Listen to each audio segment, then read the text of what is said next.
శ్రీరియన్న న్యూస్కి స్వాగతం. చిత్తూరు జిల్లా పులిచెర్ల మండలం కల్లూరు శ్రీ కన్యకా పరమేశ్వరి ఆలయంలో దేవీ శరన్నవరాత్రి ఉత్సవాలు అత్యంత వైభవంగా జరుగుతున్నాయి. ఉత్సవాలలో భాగంగా బుధవారం రాత్రి అమ్మవారు గాయత్రీదేవి అలంకారంలో భక్తులకు దర్శనమిచ్చారు. ఆలయంలో అమ్మవారికి అభిషేకం నిర్వహించి ప్రత్యేకంగా అలంకరించి అర్చనలు పూజలు జరిపారు. భక్తులకు తీర్థ ప్రసాదాలు అందించారు. ఉభయదారులుగా కల్లూరుకు చెందిన మువ్వల చంద్రశేఖర్ దంపతులు, కొత్తకోటకు చెందిన నరసింహులు దంపతులు, నాగరాజు శెట్టి దంపతులు, మాచారం చిరంజీవి దంపతులు వ్యవహరించారు. పెద్ద ఎత్తున భక్తులు అమ్మవారిని దర్శించుకున్నారు.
Clap.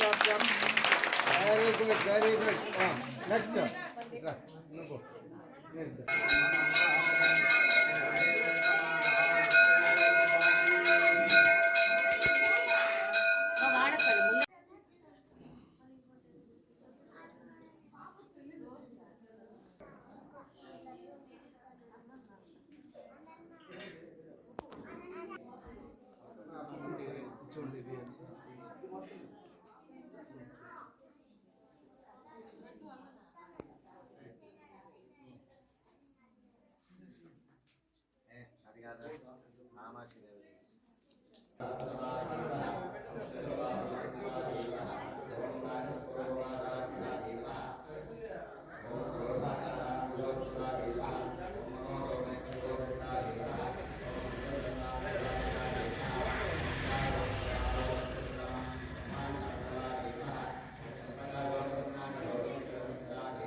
జరగండి.